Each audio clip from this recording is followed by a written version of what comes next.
Et je suis fermement convaincu que la façon dont l'islam est pratiqué en 2024 au Royaume-Uni n'est pas compatible avec notre démocratie libérale musulmane. Les débatteurs de l'Oxford Union n'étaient pas prêts à ce que cet homme prenne la parole. Regardez, merci beaucoup. Aux membres du comité de l'Oxford Union de m'avoir invité ce soir, je dois dire que même si c'était une de mes ambitions de prendre la parole ici, le sujet proposé est particulièrement sensible. Et j'ai longuement réfléchi à la question de savoir si je devais accepter ce mandat ou non. Mais bien sûr, ceci est un bastion de la liberté d'expression, donc je vais m'exprimer sans crainte et sans parti pris dans ce débat. Et la première chose que j'aimerais dire, si vous me le permettez, c'est que la motion n'est pas tout à fait correcte.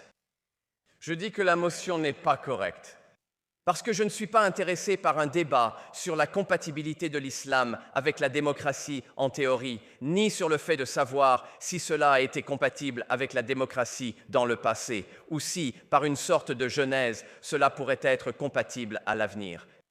Ce qui m'intéresse, c'est de savoir si l'islam est compatible, et Zoudi l'a mentionné dans son discours, avec la démocratie libérale que nous pratiquons au Royaume-Uni. Car c'est le Royaume-Uni qui a donné naissance à cette institution. Et la possibilité pour nous d'avoir ce débat, comme je l'ai dit, que j'aurai sans crainte ni faveur. N'est-il pas très curieux de supposer qu'il n'existe qu'une seule version de la démocratie, à savoir la démocratie parlementaire britannique, la conception occidentale du monde, et de supposer que, simplement parce que les pays à majorité musulmane n'adhèrent pas aux mêmes règles et lois, cela signifie qu'ils doivent être incompatibles avec la démocratie? Je ne le suis pas. Tu interprètes mal ce que je disais. Je ne m'intéresse pas à savoir si l'islam peut être compatible avec la démocratie, je m'intéresse seulement à savoir si l'islam est compatible avec notre démocratie au Royaume-Uni. Parce que je vis au Royaume-Uni et je suis citoyen britannique. Donc pour moi, ce n'est pas un débat théorique, c'est un débat pratique. Où en est l'islam en ce moment et où en est notre démocratie libérale au Royaume-Uni? Permettez-moi donc de commencer par deux anecdotes.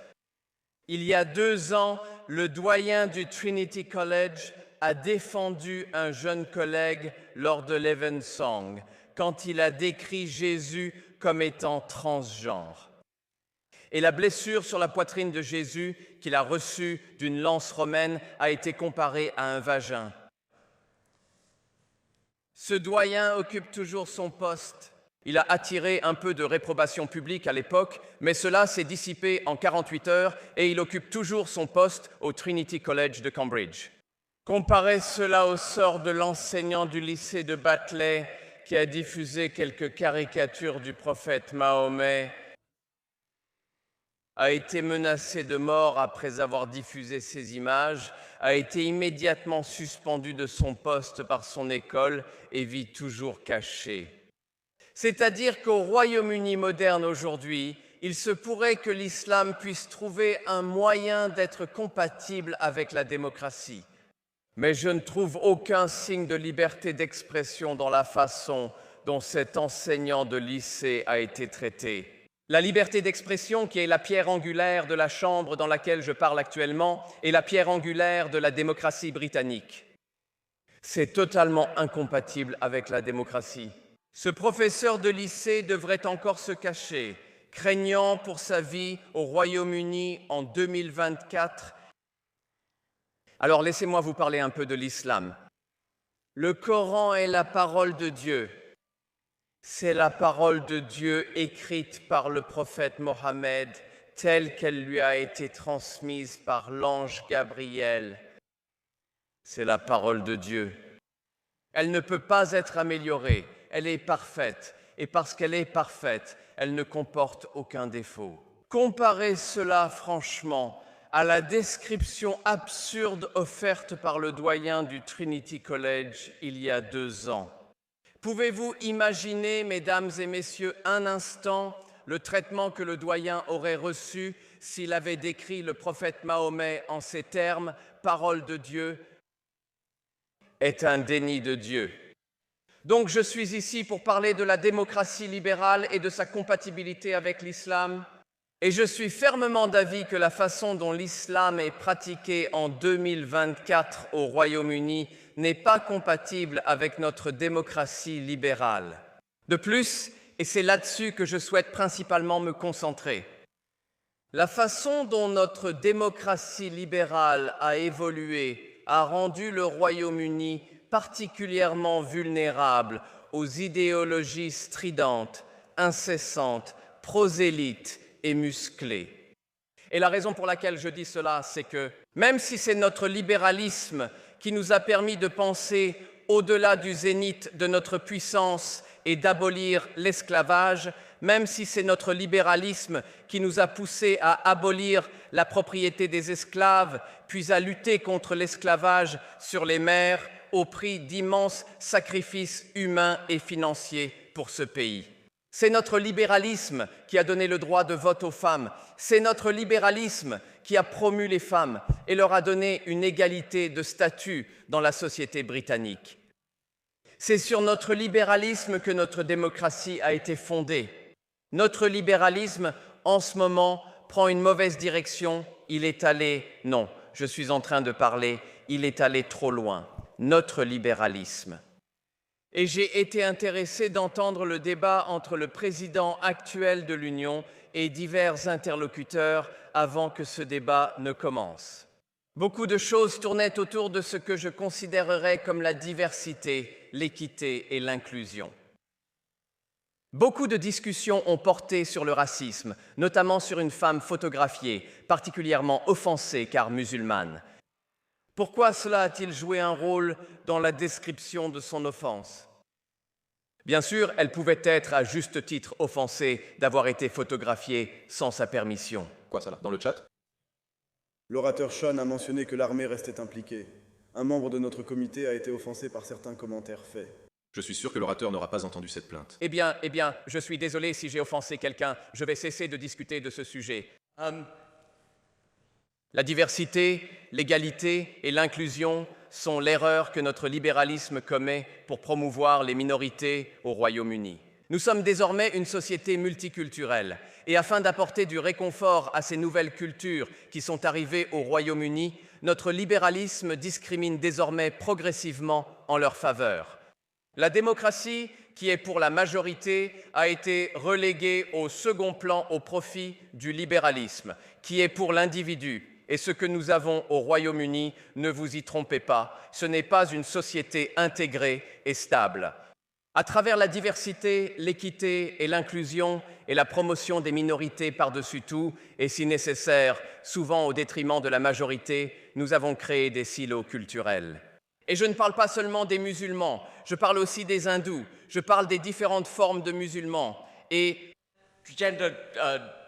l'idéologie du genre. Je ne sais pas vraiment comment les décrire. Toutes sortes de minorités sont maintenant promues, célébrées et pratiquées dans des silos culturels.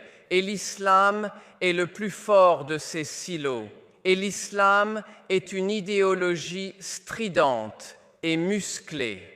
À moins que l'islam ne soit capable de se libéraliser et qu'il puisse se voir comme n'étant pas plus qu'égal à toutes les autres idéologies et toutes les autres religions. Dans ce pays, il n'est pas compatible avec la démocratie libérale britannique. Merci beaucoup à tous.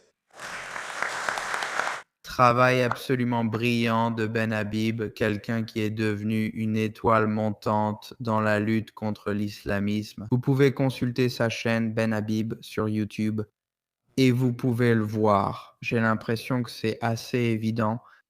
Et il y a même des musulmans de l'autre côté de ce débat qui sont d'accord avec lui, qui disent non, oui, l'islam n'est pas compatible avec la démocratie parce que tout se plie à Allah et à Muhammad et à toutes ces autres choses. Et beaucoup de lois dans le Coran, dans la charia, sont complètement incompatibles avec la démocratie telle qu'elle est pratiquée en Amérique ou en Europe. Elles sont tout simplement en totale opposition. Elles ne se croisent pas du tout, n'est-ce pas? Que ce soit le mariage des mineurs, que ce soit le témoignage d'une femme, ça ne va pas fonctionner. Si vous aviez la charia ou si vous pratiquiez l'islam dans toute son étendue, comme beaucoup de musulmans le font, surtout dans le monde musulman et islamique, cela ne serait pas compatible avec la démocratie. Et comme il le dit, si l'islam se réformait, cela changerait et il y aurait de nombreux avantages à une réforme de l'islam. Et, espérons-le, l'Occident pourra éventuellement coïncider d'une certaine manière avec les musulmans. Mais le problème, c'est qu'il semble y avoir une sorte d'effet étrange, et j'en ai déjà parlé, une sorte d'effet huile et eau quand il s'agit du monde islamique. Pour une raison quelconque, les musulmans très extrémistes montent au sommet, tandis que les musulmans qui sont plutôt modérés, réformistes et qui essaient de changer l'islam sont relégués tout en bas. C'est parce qu'il y a une tendance générale pour les opinions extrémistes à prendre le dessus. Cela pourrait être vrai, mais ce n'est pas le cas dans le monde juif. Ça arrive un peu peut-être dans l'espace en ligne américain, mais pas tant que ça. Pas au point où vous avez des gens, des imams, appelant à la mort d'individus, c'est-à-dire que vous n'avez pas de chrétiens en ligne. Des sortes de personnalités très connues qui appellent à la violence, n'est-ce pas? Mais vous avez cela dans le monde islamique, c'est un problème. Donc, comprendre pourquoi c'est le cas, corriger cela et encourager la réforme musulmane est probablement, vous savez, une bonne étape dans la bonne direction. En attendant, cependant, il faut prendre des mesures pour éviter de ruiner votre pays. Donc, il faut absolument mettre votre pays en premier. Et en même temps, essayer de construire un pont avec ces musulmans qui cherchent à réformer, à changer et à être compatibles avec l'Occident. Merci d'avoir regardé et je vous dis à la prochaine. Êtes-vous prêt à changer votre vie? Dream Raffle vous donne la chance de faire exactement cela et de gagner un appartement de luxe d'une valeur de 1,2 million de dollars à Jérusalem, en plein cœur de la capitale d'Israël. Procurez-vous vos billets avant le 22 décembre et vous serez également inscrit pour gagner un bonus en espèces de 15 000. N'attendez pas, cela pourrait être la maison de vos rêves et le gain de votre vie. Le lien est dans la description. Achetez vos billets avant qu'il ne soit trop tard.